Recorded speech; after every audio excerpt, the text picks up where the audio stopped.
feel like I should put another lip in for this. Oh my God. Yeah. The intro twice over. Are you Yeah. actually, dude? Yeah. Yeah. How many megs is that? Oh man, I try and keep it under 16 a day. It's pretty mild, I'd Seems like say, a in terms of lot. nicotine addiction. What's a cigarette? I don't know. I'd smoke a cigarette on the podcast though. Dude, you know what? When I was in Europe, I really had a lot of respect for people smoking cigarettes. Yeah. Like, I was like, you know what? Like, whatever vaping is, it's not cool. No, Like, no, I in no don't, form. dude, I saw Kiv was vaping in the gym the other day. Lost it. Lost it. I lost my fucking mind. Like, it was Good like a man. scene. What universe do you think this is okay? It's insane. Like, go outside, don't come back. Don't even, whatever you're about to say, shut the fuck up. Don't open your fucking mouth. Don't even breathe. Don't even look at me. Walk out those fucking, dude. Yeah, you It's, don't get an opinion. I really conflict when I'm not wrong. Like, I have a few states of my life where I'm really happy podcasting with you, running the business with you and Matt, hanging out with our friends, lifting weights. There's a, there was this homeless guy. I walk to the gym now at 5:30 in the morning. And, King Street in Toronto, for anyone who knows, can get a little bit dicey. Gets a little bit, it's a major city. It's early in the morning. It's the crackhead of dawn. And as I'm walking, there was a King and Stratton, like literally the corner I live on. I see this homeless guy with no shirt on, yelling down the middle of the street. And then I As he see a would. girl walk naturally. It's his living room. He lives there. That's what I do. And like I walk around my house yelling with no shirt on. I live here. And I see this girl like just kind of like minding her own business, like walking the other direction, like not in any imminent danger. Like she's like, oh, okay, whatever. And she kind of like walks by me. And then the homeless guy like locks eyes on her and then starts making a run for her, telling her that he's going to kill her. And I'm Oh, like, oh yeah, like there's a streetcar driver was like had his window down. He was ready to pop off on some shit, and I'm just like, and I was like, okay, time to just yell at this guy. And like he didn't obviously see me when he started popping off, and I kind of just like rounded the corner, and the girl was like, oh fuck, like this is nuts. And just dude yelling at people who deserve it, like oh my god, I understand how my parents got through my childhood. What a feeling.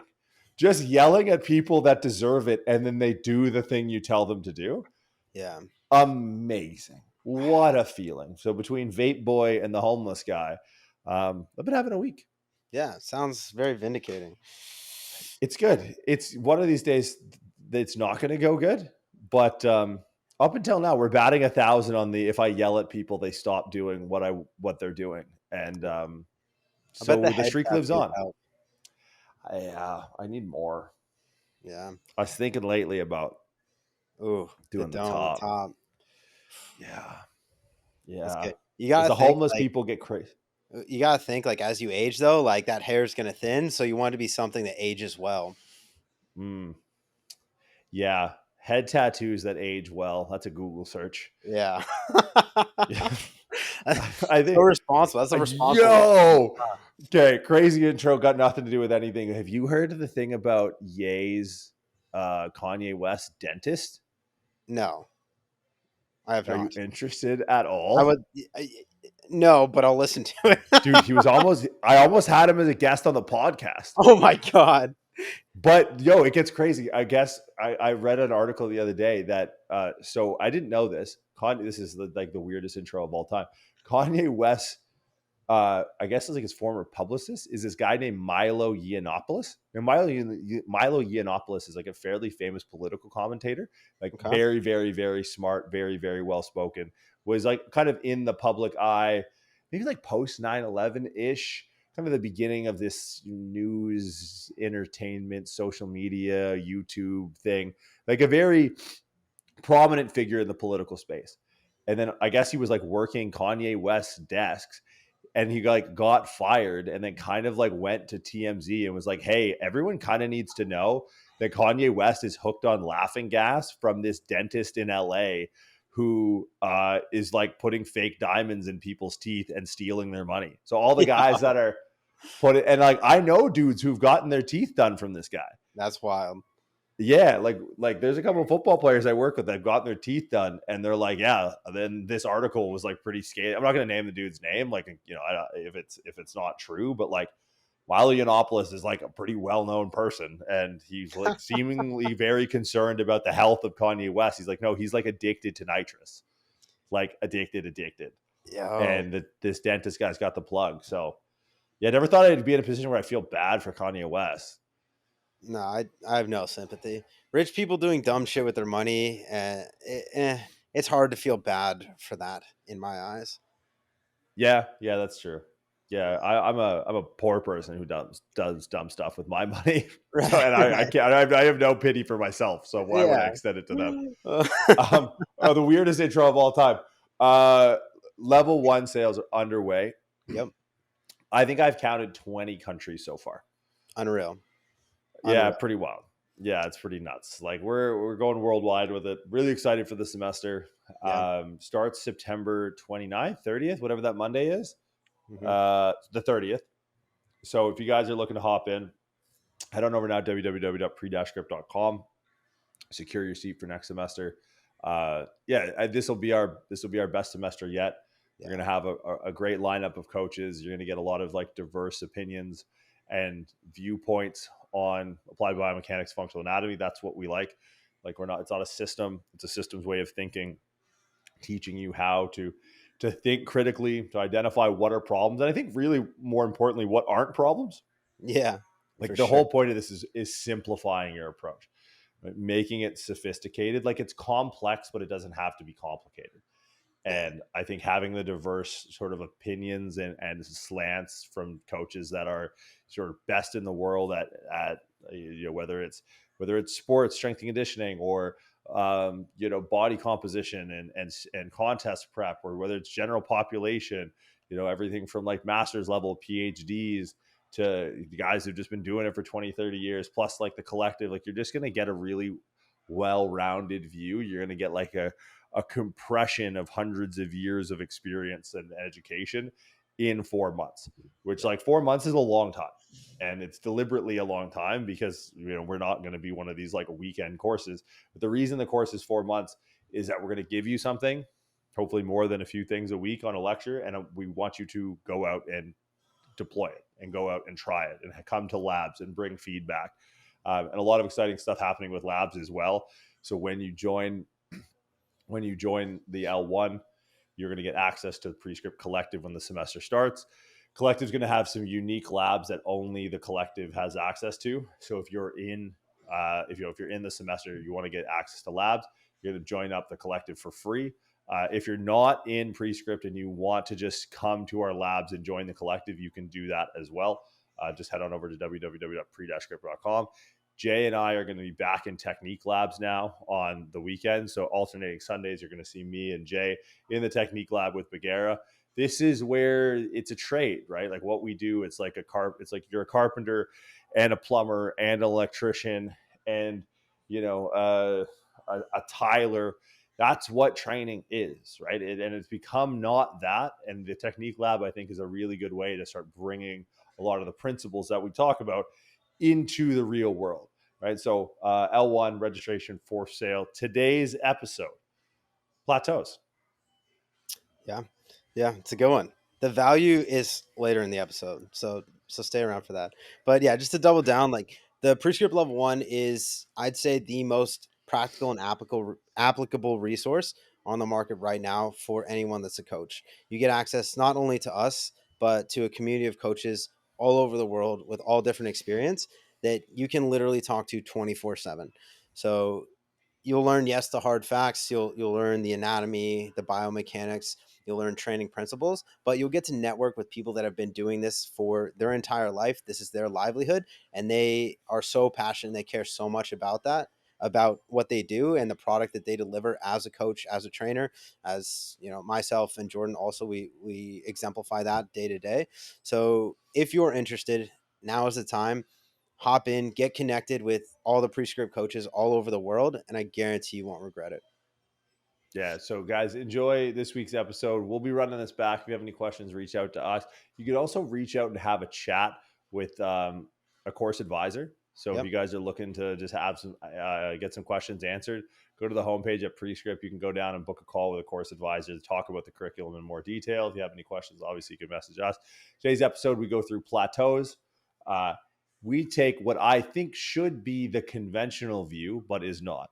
And why I'm saying it like that is there's contrarian ways to look at things, which is everyone looks at it a certain way. What is in diametric opposition to that way? And then I'm going to just talk on the other side of the aisle to create some level of buy-in because they're like, well, I've tried the other way. Maybe this way will work. No. That's not how we're approaching this. We're approaching it from, 30, 40 years of experience collectively and going, these are actually the things that step in the way of people making progress. We talk Right. about, the effort of training and how to gauge that, how to manipulate that effort, how to titrate up exposures with volume and intensity, how to deliberately make changes in the specific outcomes of phases so that they can compound on one another. Or we talk a little bit about the underlying psychology of clients who can't make progress and coaches who attract clients who can't make progress. So I think a really good digestible episode. Now, we haven't talked about this in a while, but we're going to be shaking up the podcast formula here in a bit as far as when our episodes release, and we'll explain a little bit more as we come through, with the goal being to disrupt the old people. A subscribe and a share of RX is a vote to get old people off podcasts. If we don't get houses, they don't get podcasts. That's how it works. So let's get boomers out of fitness. Like, share, subscribe. Do the thing where, like, if you're on Spotify, you can like share the thing from Spotify. Spotify's like, yo, you going on Instagram? And boom, on Instagram, do that. Let's get the numbers back up. Let's get the fucking old people out. Look, we're gonna have an old president. It's just gonna happen. It's gonna be in the 80s. It's well, I guess what's her bucket is old, young now. Now that Joey B's out, Yeah. but Donnie T got shot in the ear. He's gonna take home the dub. This is America. Donnie T is gonna win. You're gonna have an old president. Let's not have old fitness podcasters, please, for the love of God. Let there be a line. So like, share, subscribe on IG at RX Radio, at Red, White, and Jordan, at _muscle_doc. Anything before we get into it? No, just thanks for being here. Thanks for listening, guys. Lundy, hit it. You're tuned in to RX Radio. This is how we start every episode now. It's how you know. I'm trying to think that like athletes have superstitions about like before they start games. That's like yeah. You're telling your body it's podcast time. Right. Yeah. Yeah. The hit of nicotine, about an extra 300 milligrams of caffeine. I'm ready to go. That's actually what it takes to get my brain to fire enough to make coherent thoughts. I was going to say, it's not just a podcast strategy. That's like it's basically telling your body to be alive at this point. Right. Yeah. Yeah. My heart starts beating after 400 milligrams of caffeine. Oh, dude, that is the one of all the bad habits. There's a version of both of us that you take the best of both of us, and we're pretty solid. We're probably I think the best of both of us is a pro athlete somewhere in some sport. Yep. I think between you and I, we got a good athletic base. We make the odd good decision, but the worst of us is in solitary confinement somewhere. Yeah.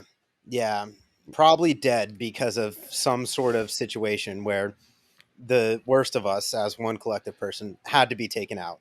It was the only option. Oh, sure. Yeah. And you know what? Everyone around was justified in the decision of taking. Yeah, look, we didn't have any other choice. That guy had to go. Yeah. And it was over something meaningless. It was probably at a grocery store because someone I don't know, took the last steak or something. I don't go to grocery stores for that reason. I know that that's a hazard. So I haven't got groceries in 2 years. But see, that's the best side of you making that decision. Right. True. Yeah. See, this is what we're talking about. I'll tell you what didn't make it as a segue. They've already canceled breakdancing in the next Olympics. Did you watch see it? That? Yeah, I saw that. I mean, dude, this is the meme Olympics. if can we stop with the Turkish guy shooting versus the Japanese chick? Can we stop with like comparing that to like a balanced diet versus carnivore? Can we just like just the commentator culture, and this is a comment on commentating, which is like meta commentating, which is obviously annoying, but like Whoa. this like there used to be a time where people cared about the sports, not like the opportunity. And now to be clear, there was never a time where anyone cared about breakdancing. So that's that's.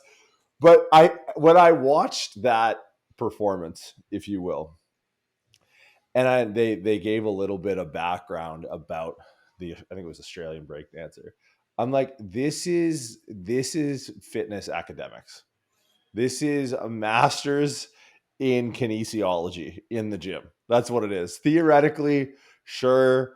And then you watch them in the gym, and I'm like, yeah, that's pretty much what they look like. That's pretty much what someone who graduates with a master's level, or even worse in the case of application, in most cases, a PhD look like in the gym. Just kind of flopping around, just kind of trying to make some shit happen. And it's like, oh, good riddance. One and done. That was who Damn. makes these decisions? Insane. Imagine showing up and being the best at the world in the thing that you do, and then the day after the closing ceremony, they're like, "Yeah, don't come back." Yeah, you're uninvited next Yeah. time.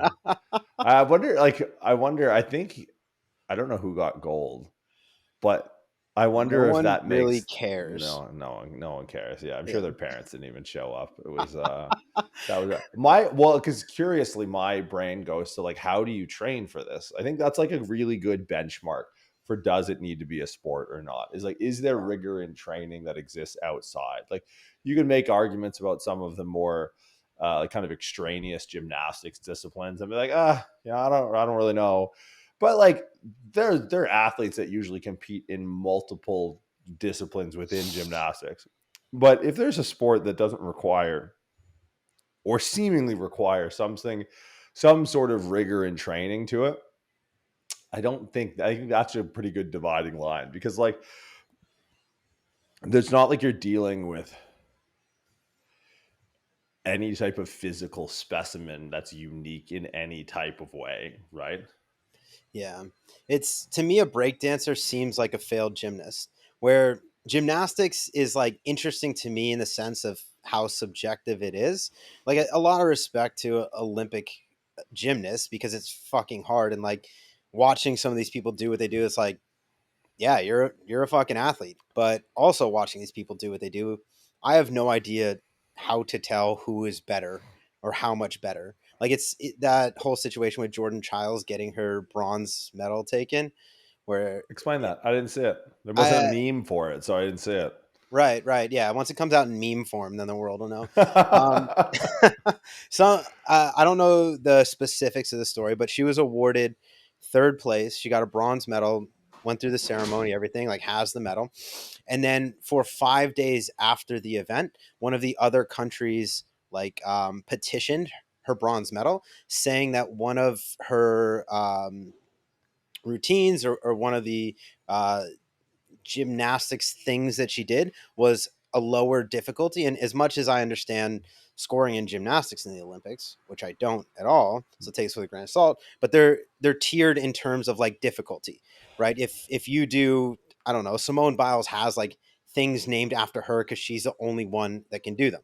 So it's like instead of this being scored out of like 7 points, it's scored out of 8 because it's a higher level of difficulty, and then you're deducted based off of like imperfections on that thing. So Hmm. apparently she was scored at a level of difficulty, and they petitioned that she was the whatever she did was a lower level of difficulty for like 5 days straight. And then 5 days after them awarding the medal to her, they revoked the medal and she dropped to fifth place because of that. And like, I don't know, a bunch of people in the United States are just going nuts over it. Yeah, and I'm sure the people in the United States that are going nuts over were huge gymnastic fans beforehand. I'm sure Oh, huge gymnastics fans. Like, oh, this is the hill I die on. The thing I is, America has a seemingly different approach to hills that they'll die on versus hills that they'll kill on. That's like, what are we doing? What are we doing? yeah, What points? Who I, took him? I'm going to get him. Wait, what are we? What are we doing? Gymnastics yeah, difficulty. Okay, got it. All right, we're off. that's That's insane. exactly what it is. Yeah, it's Oh just man, patriotism is what it is. It's like, oh, some not American got the medal. I'm pissed. I'm in. Oh But my, what do you remember the country? I think it was some Middle Eastern country or Eastern European. I Oh, can't remember off the top of my oh, head. oh, okay. Yeah, I'm gonna fact check this. I got the computer here. What was Jordan? Who? Chiles, Ch- Chiles. Oh, I'm so curious. Yeah. Yeah. While you fact check, Um, I'll kind of finish that point. But it's like something like breakdancing is like a derivative of a more solidified sport in the Olympics where they just don't have the same level of skill and it makes it even more subjective. So something like Olympics, which is like one of the cornerstone of, I'm sorry, something like gymnastics, which is like one of the cornerstone events in the Olympics. That's like a lot of people will watch that in the Olympics. It's like gymnastics, track and field, swimming. There's some of the main events in the Olympics, but it's still very subjective. So taking a derivative of that, it makes it so much more subjective and it makes it so much less credible than something that's a lot more established in the athletic world. hmm. So it seems here that the petition came from Romania. Romania, of course it would. Yeah, which like, yo, relax, Romania. Like it's go and no offense to any Romanians, but like come the fuck on. Are you joking me? That's nuts. Yeah, so I mean, all to say, breakdancing's out. Yeah. It's odd to me that it's not like a set deck of sports that like they Yeah. just don't have that there's like it's like have you heard of the CEO of General Electric from back in the days? You know what he used to do? I have no idea what he used to do. So it's like a very famous business practice where by some metric the CEO of General Electric would fire the bottom 20% of performers in the company every Sick. year. Like, Merry Christmas, motherfucker, you're unemployed. And That's it's like, is that what the Olympics is doing? It's just like, all right, no one watched this, you're out. If you're not first, you're last. It's like Ricky Bobby figures out who the fuck goes in the Olympics or what sport. But you know what? I'm glad it's over. Yeah. Why is that? Yeah, I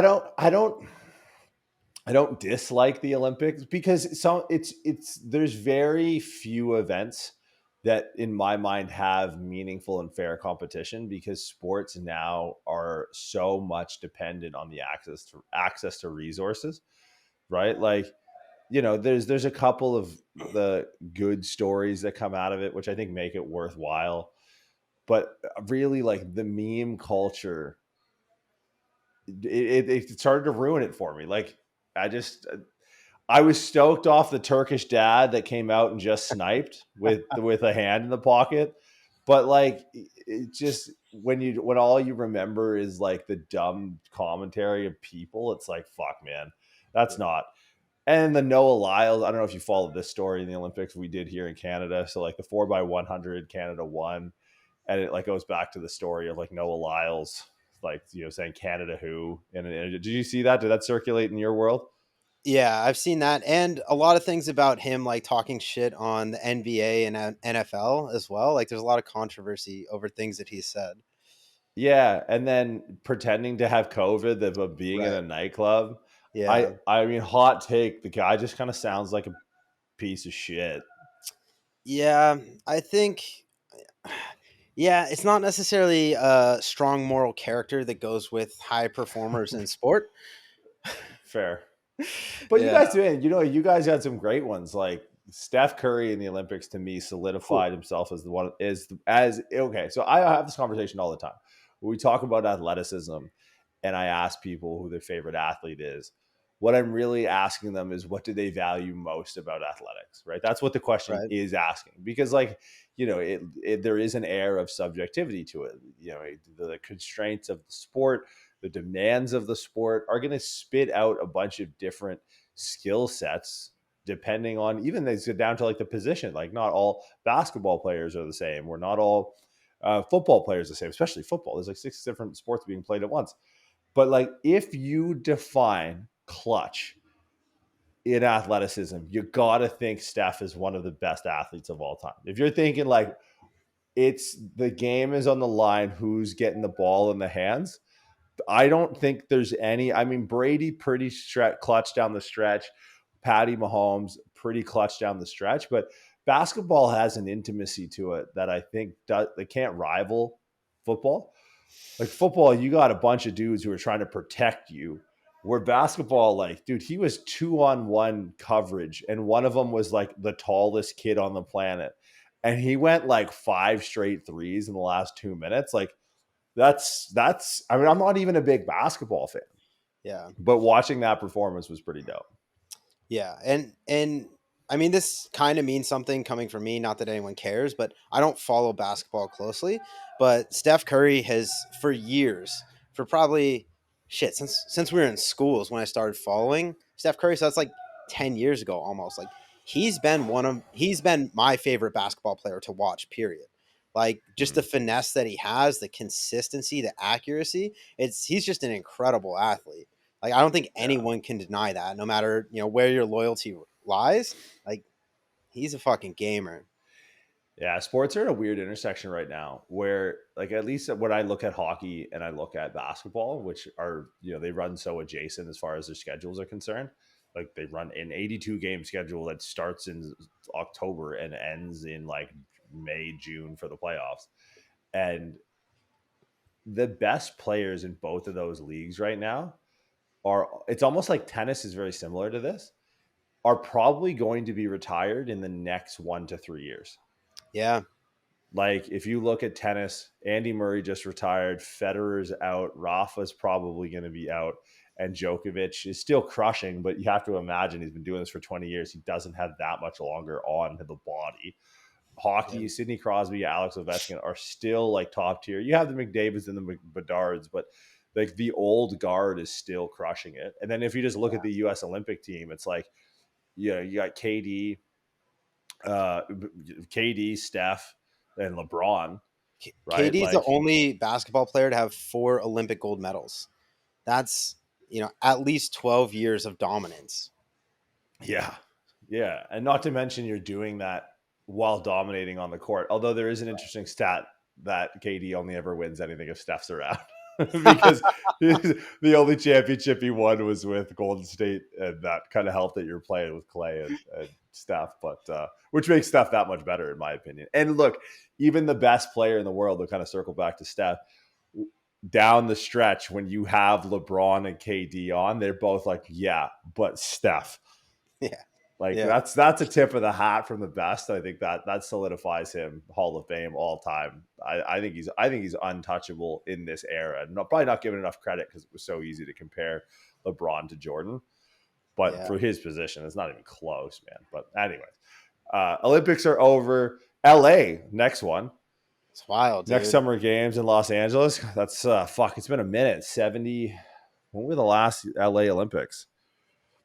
I have No, no I'm thinking of fucking idea. Atlanta. I think Atlanta was 72, Atlanta.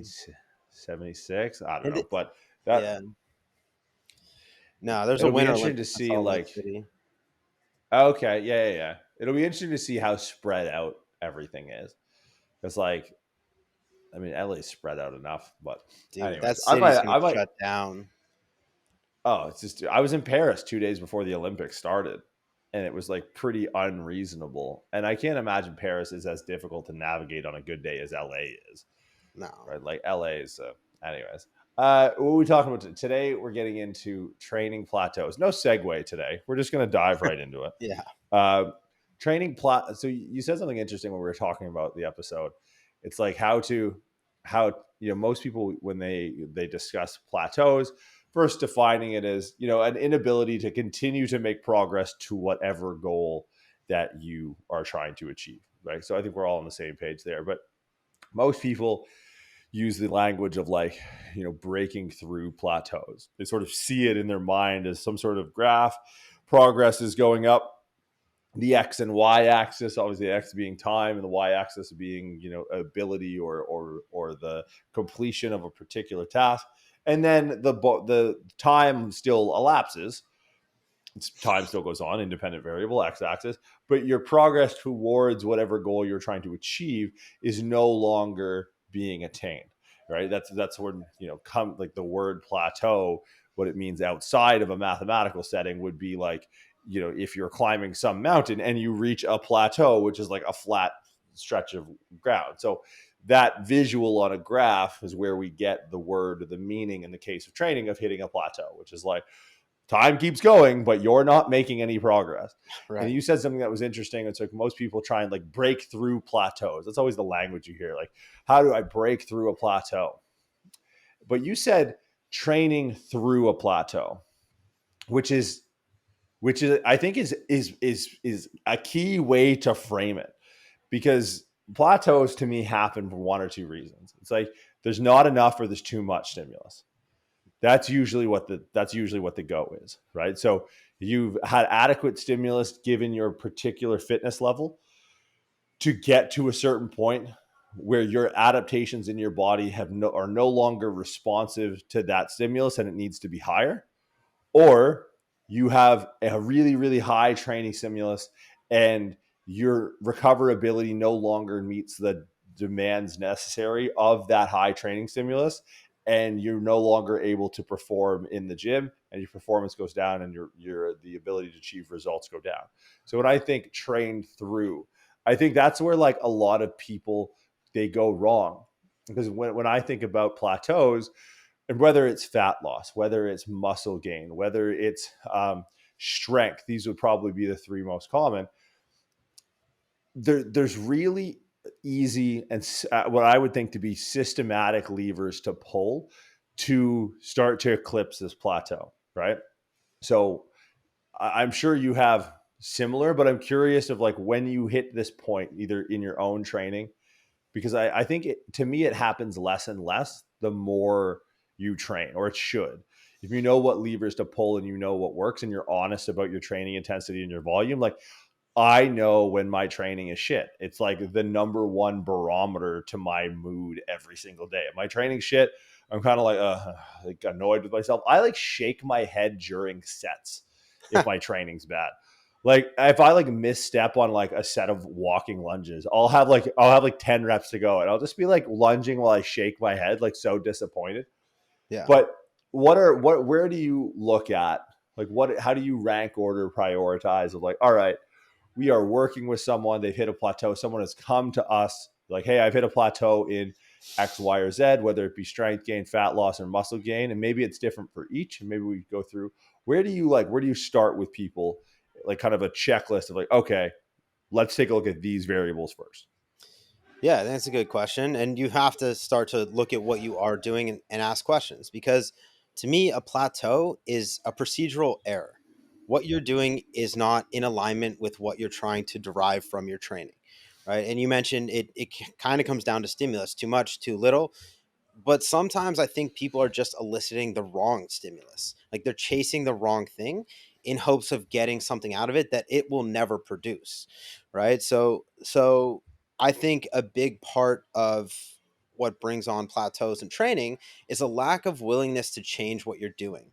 Because people will just, their only tool is a hammer. All they see is a nail and they just keep trying to hammer these nails in. It's if you're trying to get strong and you keep doing what you perceive to be strength training, strength is an adaptation, but there are other adaptations that come in line before being maximally strong that you need to feed into that phase of strength training to make it most effective. So I think if you're just stuck in, and like barbell athletes are guilty of this probably more than anyone. Maybe you could look at sport specific training and think that too. It's like playing your sport isn't the only way to get better at your sport, but you still have to play your sport to get better at your sport. So it's understanding that there will be different phases of training and you need to have a willingness to change what you're doing if you want to change the results that you're getting. Because what's going to take you from point A to point B, it's not going to get you from point B to point C to point D. And I think if you look at point A and point B as a progression, then that gives you a better understanding of the procedure that's going to get you from point B to point C. So sticking with that idea of becoming maximally strong. whether that's trying to increase your squat, your deadlift, your bench press, your snatch, your clean, your jerk, your 100-meter sprint, your 400-meter sprint, whatever that is. It's there's the thing that's going to be expressed, the expression of the training that you're doing, which is, Noah Lyles talking shit on the Canadian team, or, someone in the gym hitting a new 1 rep max back squat. That's the expression of the training that you've done up until that point.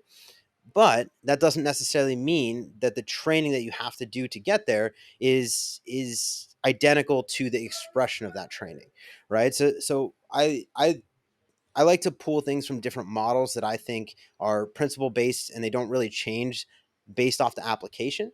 And one of the things that I'll pull from kind of a traditional periodization model is the phases of training that you have to go through to be able to peak whatever form of athleticism that you're trying to train in the gym at a specific time.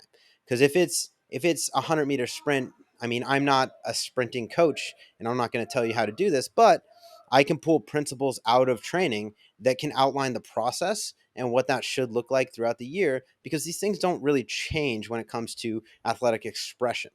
So if you're trying to better your 100-meter sprint, yes, there's going to be a formula that you need to go through that's going to take you from point A being where you are right now to point B being a lower sprint time.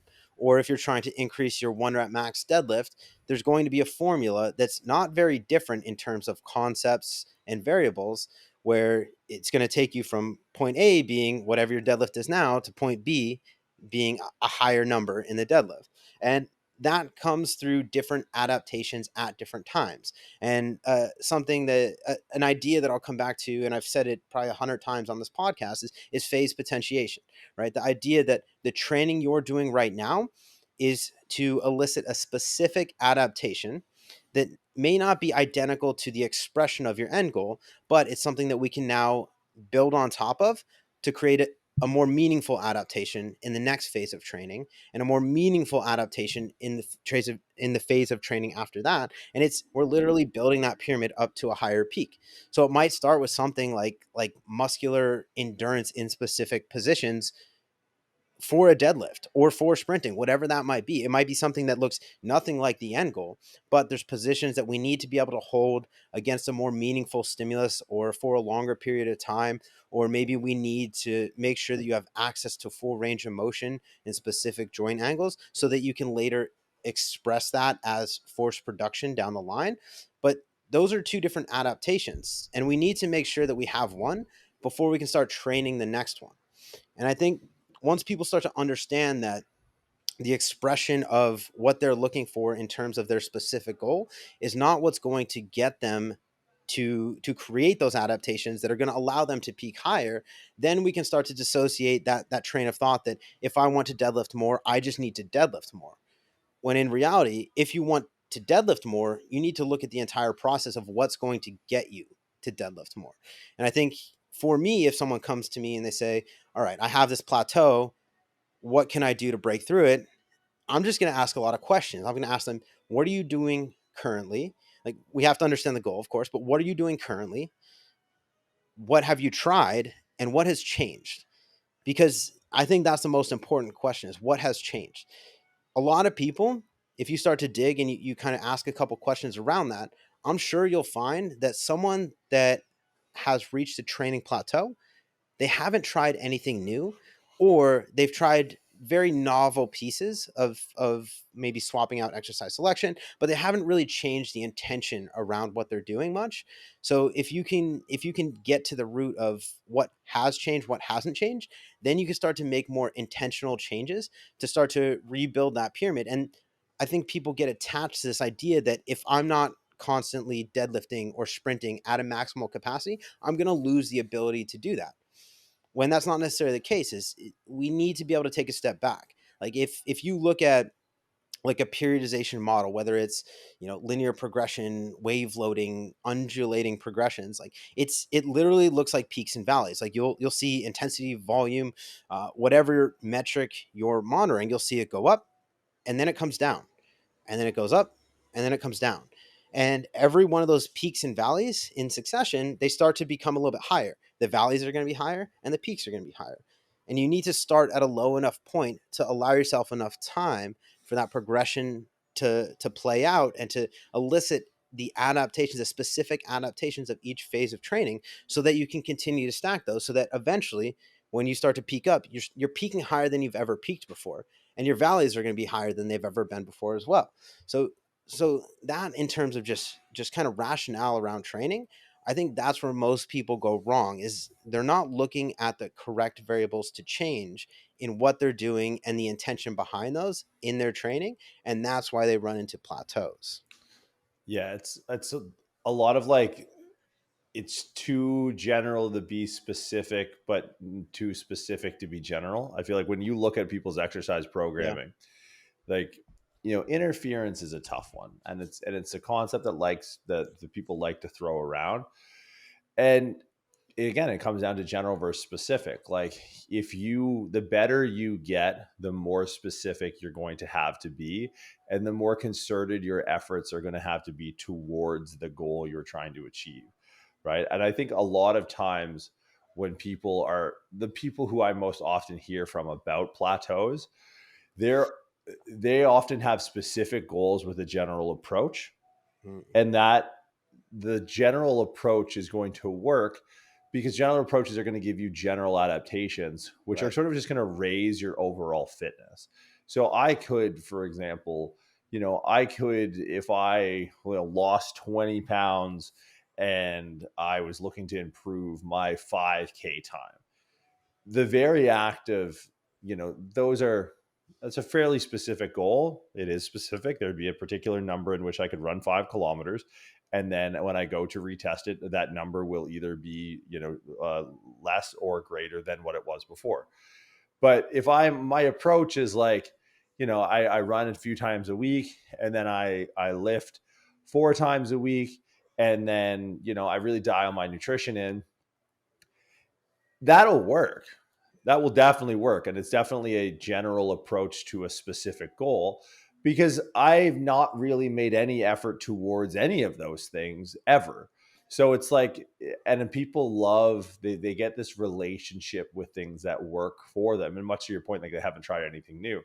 If I lost 20 pounds and that was the only thing I did, without a doubt, my 5K time would go up. But because I've only pulled on that lever, which is not really specific to the big rock energy systems, muscular endurance, metabolic state, efficiency, all of that, that's really going to move the needle. So all of a sudden, my training goes on. Let's say I train, I run twice a week, and I weight train 3 to 4 times a week, and my nutrition gets dialed. In between all this, I lose like 20 pounds. I need to know what's actually driving progress, right? And so it's not going to be my runs twice a week. It's not. It's not. I'm fucking so far behind the 8 ball in my cardiovascular capacity that it's running twice a week. In that equation of all the things I'm doing, it's going to be the losing 20 pounds. If I have to move 240 pounds for 5 kilometers rather than 260 pounds for 5 kilometers, that's becomes a way easier task. But I can sit there and go like, wow, I knocked 5 minutes off my 5K. Probably not going to lose another 20 pounds in, let's say an arbitrary amount of time, 6 months or whatever. So then all of a sudden I keep everything the same. And it's, well, I don't really understand what got me from A to B, right? Because it's like, there's a lot of talk, and we've discussed this before, around like the process. And everyone's like, oh, you got to love the process. And it's like, well, you have to love the outcome, right? Because if I fall in love with the process of running twice a week and lifting 4 times a week and eating at a deficit that gets me down 20 pounds in a handful of months, and that's what I'm attaching my enjoyment to, is that, and I want to keep doing that, and I'm afraid that doing something else might not give me the same results. It's like, that's what I see. Honestly, the number one issue, the objection I have to overcome when discussing breaking training plateaus, is an emotional attachment to it. So you really need to get mechanistic and understand, like, okay, I understand you've made progress to get to this point. Otherwise, you would have been stalled out of the gate and your whole training would just be a plateau. But what do you think has been the reason you've made progress up until now? And most people don't know how to accurately define that, right? Most people don't know how to accurately define the progress you've had. So here's a problem you're going to run into. And I see this a lot with coaches. Like I praise a decent amount of programs. Let's say a coach sends a client and it's intended to be their program, which this is also a mistake, but intended to be their program for like 4 to 6 weeks. I'm not going to argue there's too many what ifs in this scenario, but like if I'm looking at a program that's meant to drive progress in 4 to 6 weeks, oftentimes what I'm looking at is about a 3 to 5 week titration period of load and intensity that actually brings the person to their current physical capacity. Right. So we're actually not making progress because we're like chronically underloading for 2 to 3 to 4 or 5 weeks. And then week 5, the training gets hard. And then the coach calls a deload. And then all of a sudden it was like, we haven't sustained enough consistent stimulus to really drive progress. And what people think is progress in weeks, 1 to 4, 1 to 5 is really just them accommodating to the program and learning their right volume and intensity prescriptions, right? Like how many sets they should do, how much weight they should do. And they get this idea in their head that, man, they're making steady progress through weeks 1, 2, 3, 4, 5 gets a little bit crazy. Oh, I'm really fatigued. It's like, no, you're probably just tired. There's a fucking difference. And then the coach is like, all right, like we've been good. We've been moving the numbers. Like, cool, let's take a deload. Those people get nowhere. Yeah. They get nowhere because week 1, like this is something that, and I don't know how to say this in a way that lands. And, I'm sure a lot of guys and girls listening to this understand what I'm trying to say. But if you're someone who struggles to make progress, or if you speak with people who struggle to make progress, which is likely a lot of your clients or athletes or patients, that's what they're after. They want some sort of progress. You need to figure out how to communicate the effort that it takes to drive these adaptations. Like I don't know how I can help you as a coach or an athlete other than to say you just need to work really hard. Like I see a lot of week 5s in programs that should be the intensity and volume and sense of being tired, you're not fatigued, that starts at week 1. Yeah. Right? Like and guess what? That feeling gets harder. Now, like you said, with the peaks and valleys, like what if I unrack, I don't know, and I'm maybe even pumping my old tires up, but like if I unrack I'm going to keep it modest, like a 400-pound squat. I'm sure I could do a 400-pound. I haven't squatted in a long ass time, but I'm sure I could. Even when I was squatting 700 plus, once I hit 400, I'm like, oh, this is heavy, dog. This is heavy. It's heavy. And most people, like, that's where they stop. That's their week 5 time for a deload. I'm like, that's where my programming would start. Like, it's really hard to communicate. And this is at the root of it, the problem. Honestly, if you think about you're a coach, you have clients. Your clients are stalling in progress. The number one thing that is in between you and your clients making progress is your ability to communicate the effort that they need to put in. Like 9 times out of 10, look, programs, yeah, we can talk about general to specific, and a lot of that does matter. And, if you have exercises that just aren't suited for the goal, sure. I know our audience pretty well. And if I'm talking specifically to people who kind of know their way around the weight room, who know how to exercise or know how to prescribe exercise, I'm going to assume that the thing that people struggle with the most on the coaching side is the ability to communicate that, especially remotely. Like if I'm standing in a room next to someone, like I can bark at them and I can bark fucking loud and I can get someone motivated to finish a set that they didn't think they were going to do. Right. If I'm fucking breathing down your neck and the option is I hit you or you finish it, most people find the will to finish the set. But that's a difficult thing. And to impart that level of intensity onto someone remotely is difficult. So, there's a lot of different routes we can take. And I think there's some more to explore.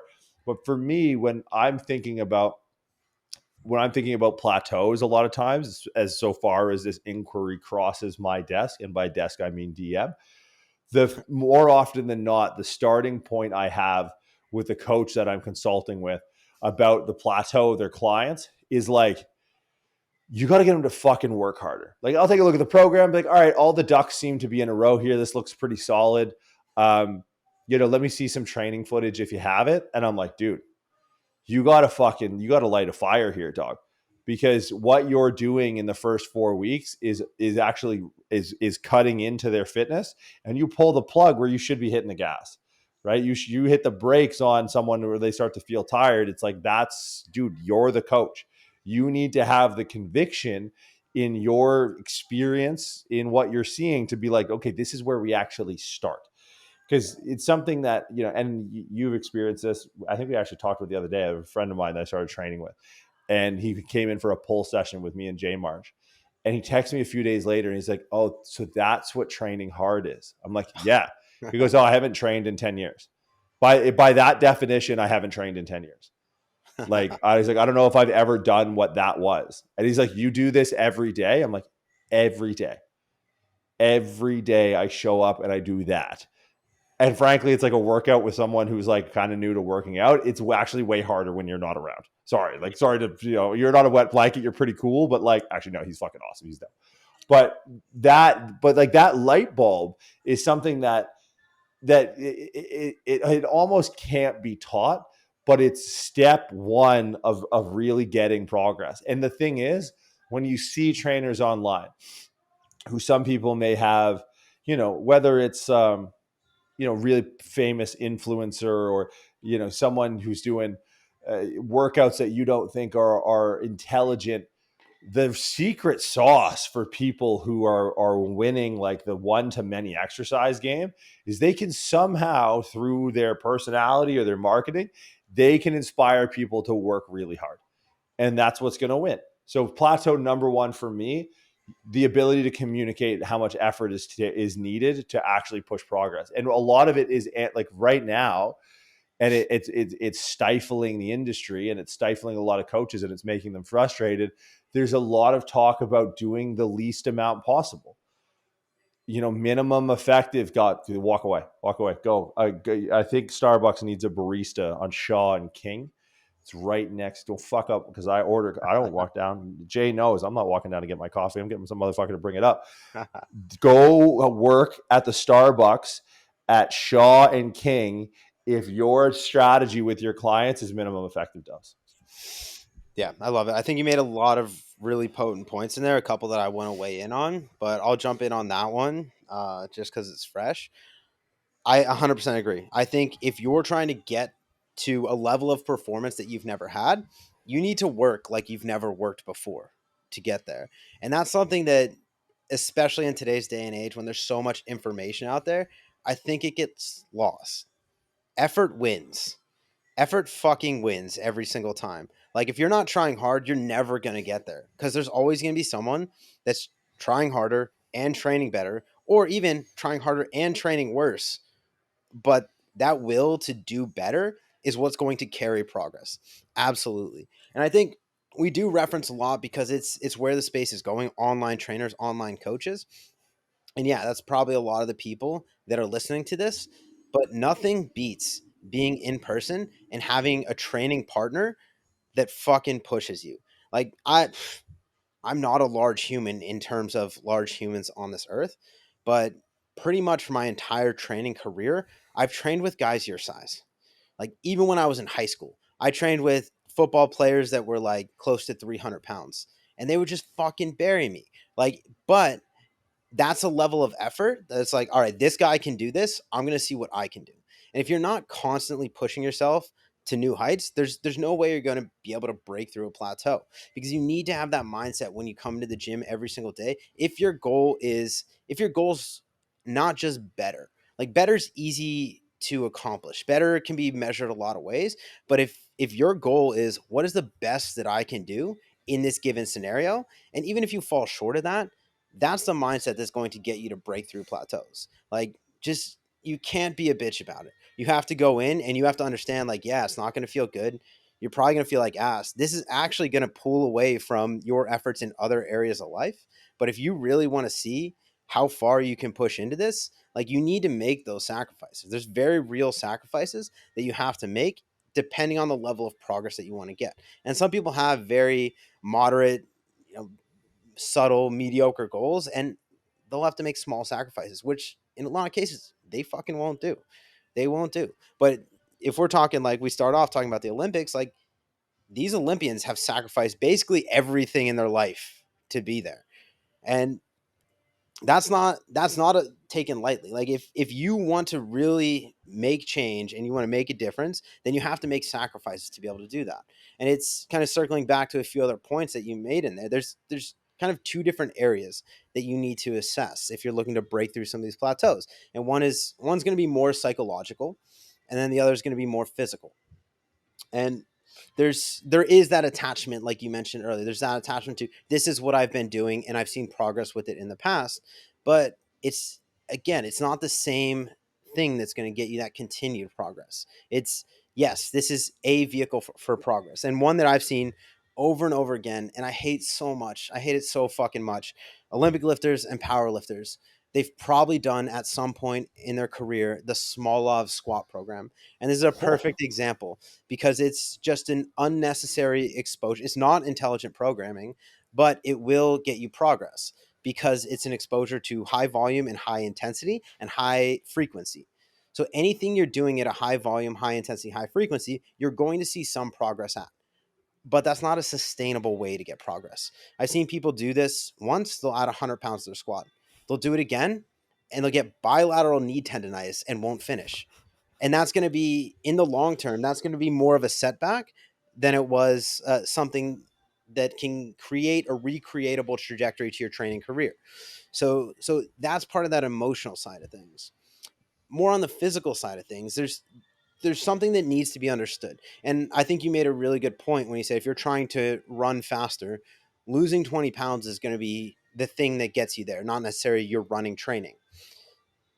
But every single athletic goal is also a nutritional goal.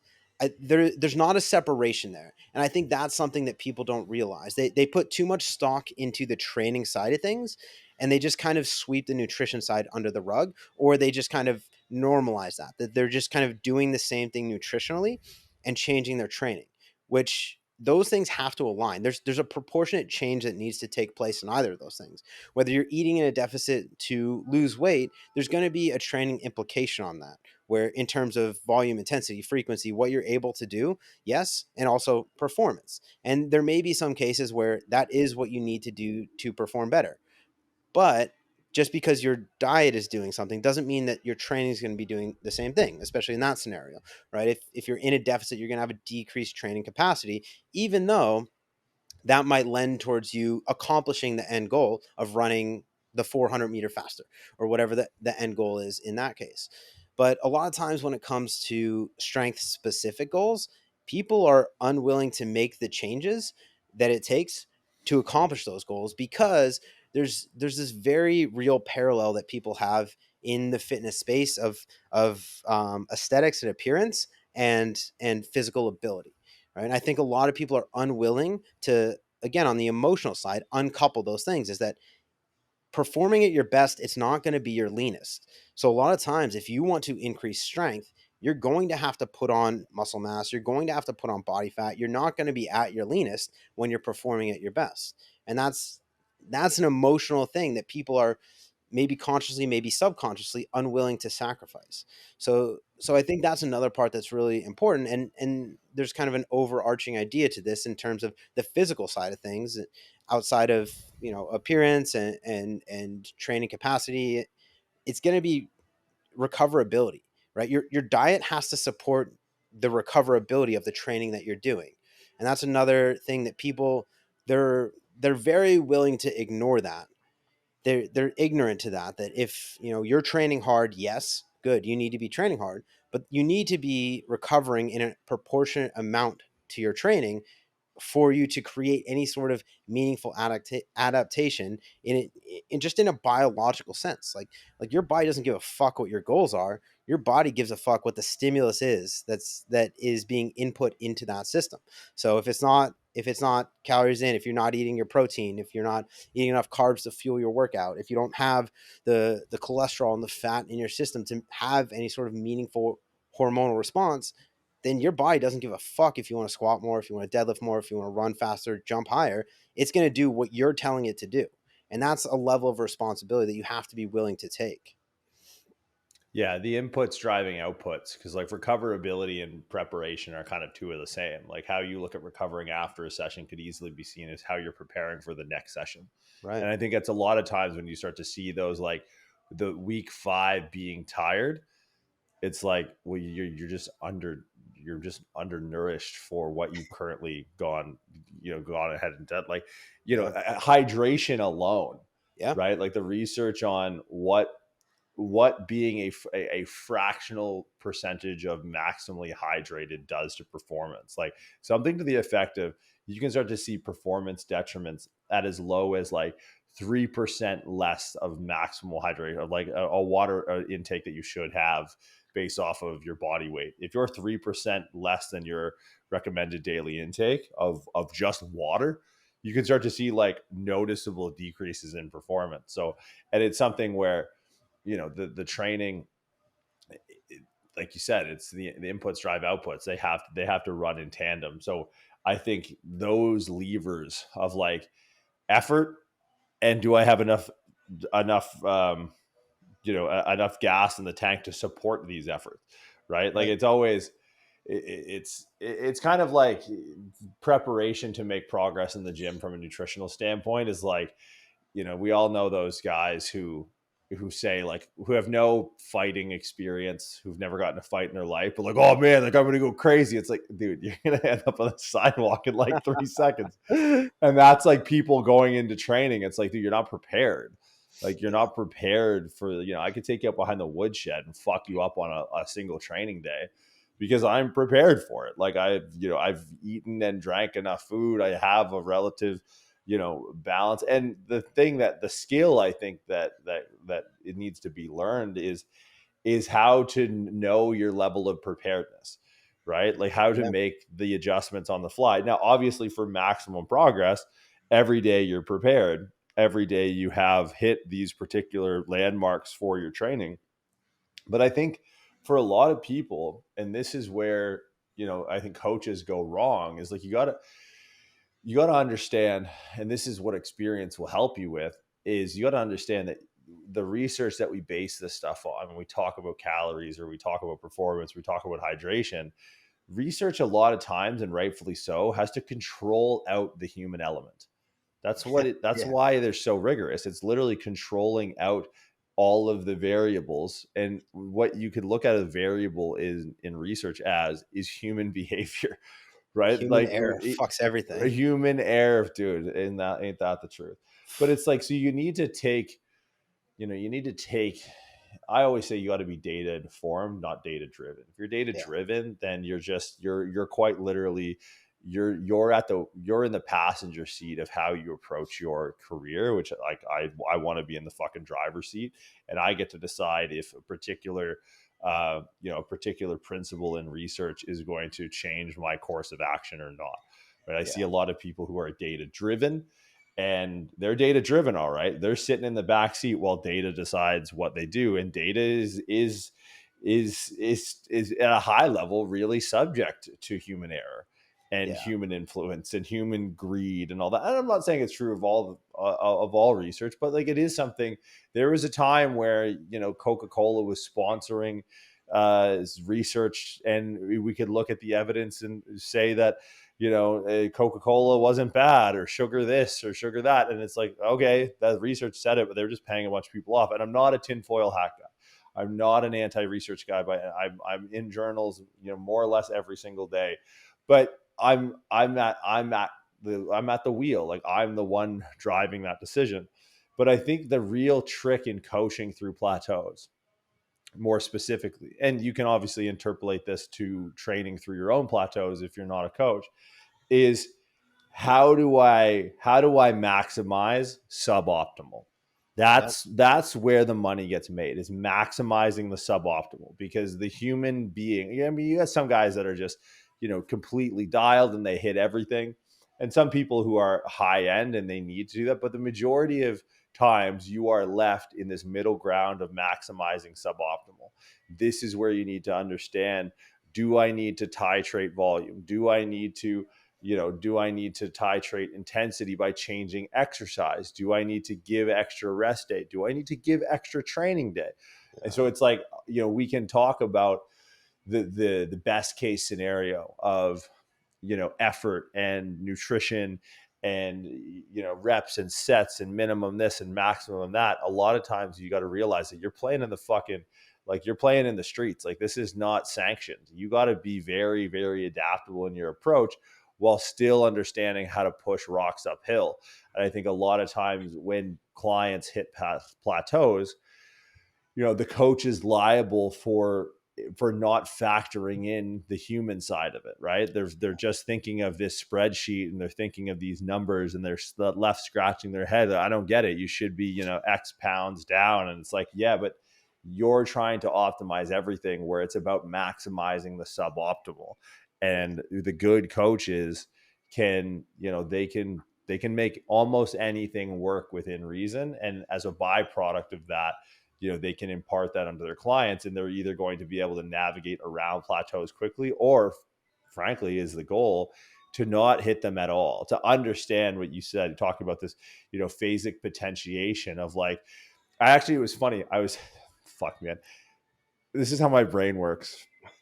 I was at Cirque du Soleil. I went again the other week. It's the second time I saw this show in Toronto. It was actually the last weekend. And I was watching the tightrope guys. And I started thinking about how they were doing it. And everyone's like, the guy next to me was like, holy fuck, like that's a crazy balance. He was swinging back and forth on this like small tightrope in this cube in a handstand position. And I'm like, he's controlling that. That's not like balance and being reactive. It's actually proactive motor output that's allowing him to do that. He knows the amount of force and momentum he's putting into that rope to push it away from him. Therefore, he's in control and doesn't have to react. His ability to stay balanced is because he knows what the manifestation of like him pushing and kind of creating this oscillating, swinging motion of the cable. He's in control of that, right? So he's pushing and his body will follow, right? Like he knows exactly what that sensation is going to be from an incoming standpoint, because he's the one pushing it out. It would be a completely different story if I was up there fucking swinging the rope and he had to react. He wouldn't be able to. Now he might be able to do it because he's, such an unbelievable athlete. But everyone's looking at this as like this amazing feat of like be balance and like being reactive. It's like, no. All of that reaction that you think is happening to him, he's doing himself. He's at the wheel here. And I think of really good coaches like that, where, they're going to take someone who has been, maybe in a calorie deficit for a long time. And before they start to see the scale stop, and before they start to see this plateau, they're going to know that like, look, we've been at this for, we've been in this deficit for 6 weeks, 8 weeks, 10 weeks. We've lost X, the peak of our, the valley, I guess, of our body fat percentage, as in this case, we'd be trending down, is to a point where we need to start to level off. We need to change the adaptation. We need to move specifically in another direction, right?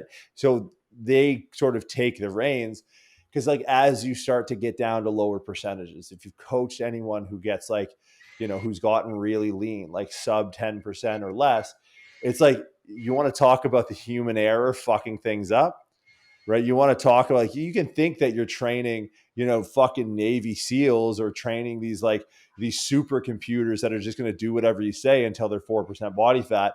Or you could be like, hey, we've taken someone from 16 down to 9. And what's going to happen with that, right? Their satiety is going to get all fucked up, right? Their cravings are going to start to go through the roof.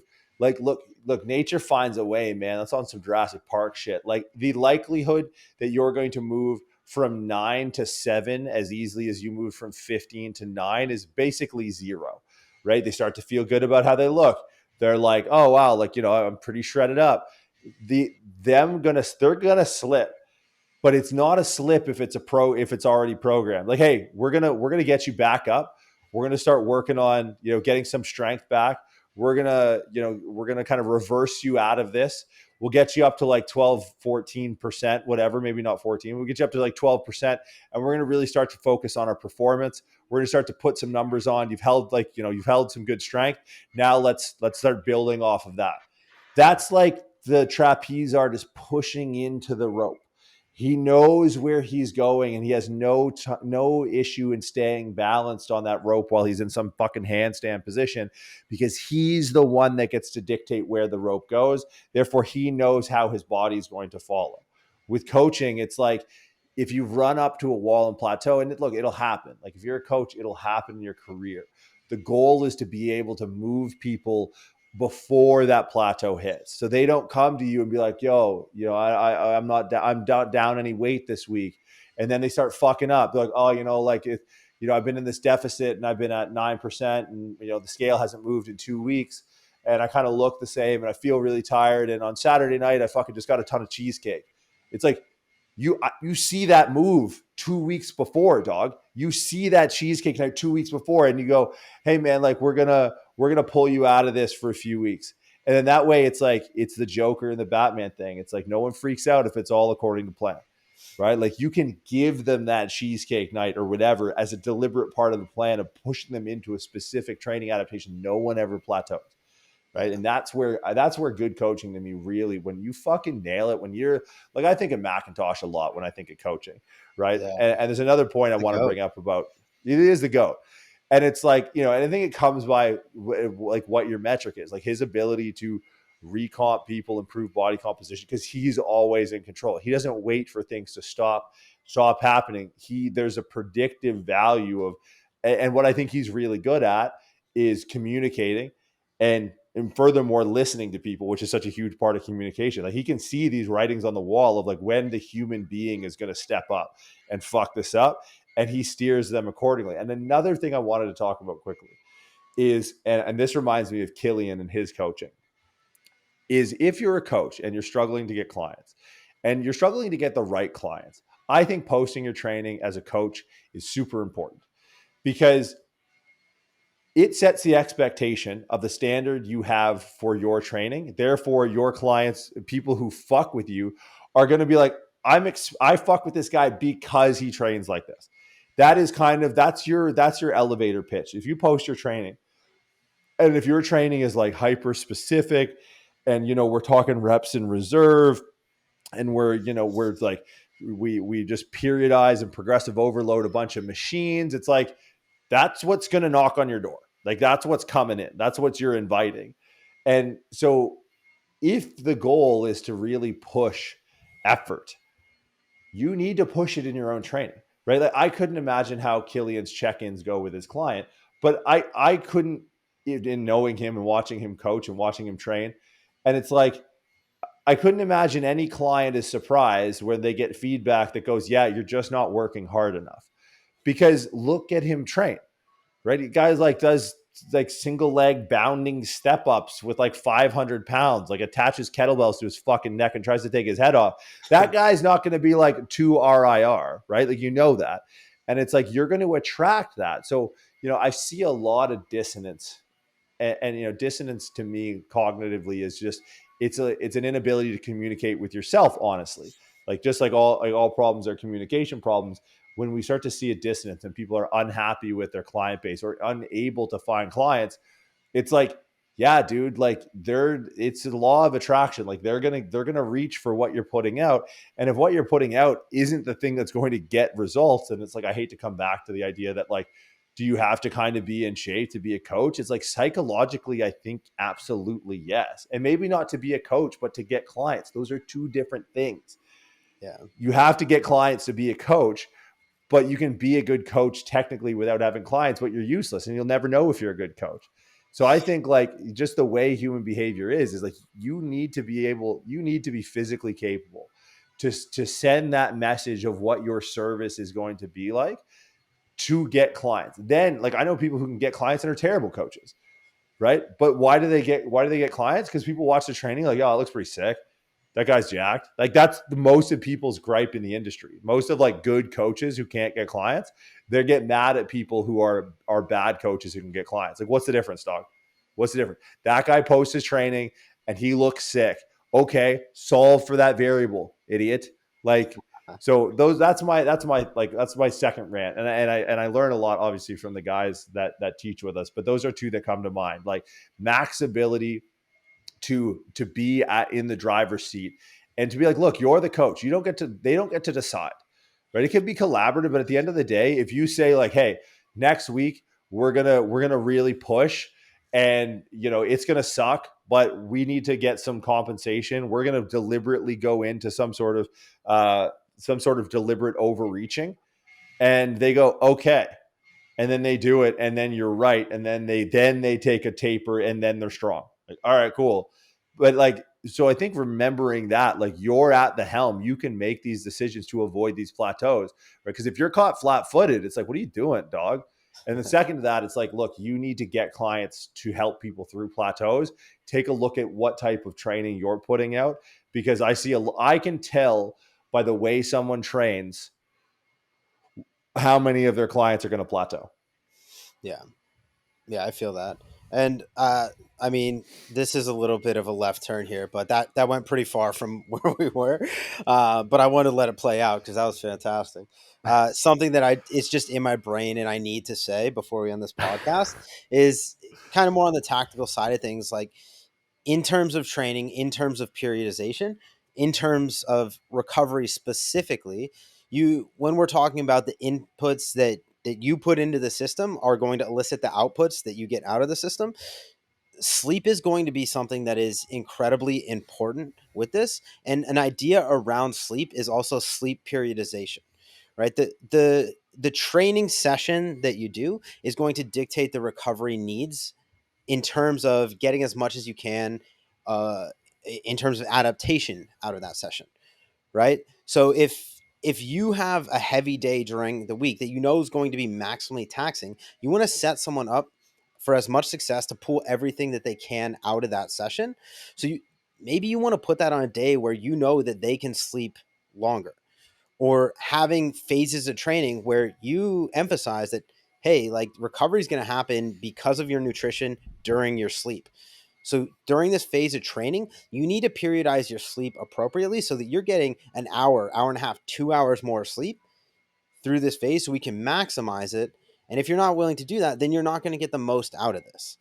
So that's just like an idea around sleep periodization as well that has been really helpful for me in my training. Because if I squat a heavy day, like I'm sleeping 9 hours after that. I don't give a fuck. Like I'm going to bed at 8 p.m. and I'm not waking up till 7. I don't care what happens in between. Like my house could be on fire. Just let me die. But but I know it's a little bit different from where you took it. But I absolutely do agree with those points. Is like, get skin in the game. Like if you're not doing it, then why should someone trust you in telling them how to do it? Like I don't necessarily think you have to be the best at what you do to be a good coach at it, but you have to have skin in the game, and you have to have not just the understanding of how to do it, but actually the application of how to do it, because you need to also be able to sympathize and empathize with the client of, this is how you're going to feel during this phase of training, and that needs to be based in reality, because I've put myself through that and I understand how this is going to feel, how you're going to react. And now, because you've done that yourself, you can make more meaningful, realistic decisions around training based off of how that person's going to feel because of that stimulus. Yeah, love it. Yeah, and I think anything. Look, there's a lot of different ways we could have taken the podcast. I think those are the big rocks that people don't even know are there. Like, Yeah. in being privy to conversations around plateaus, I think I think a big problem with a lot of solving issues in coaching is the propensity to zoom in too much and to miss the forest for the trees. And I think if you're not ready to address these things as a coach, then you're going to keep running into the same issues over and over and over again. You can pull on these small levers, but if you're not looking at these big rocks, and these are the big rocks, you're just going to keep stepping on rakes and wondering what the fuck, why no one's getting anywhere. So that being said, L1 registration live now. Head on over to pre-script.com. Is that it? We nail it? I think that's it. We did it. Another one in the books. All right, guys. Appreciate you. We'll see you next week.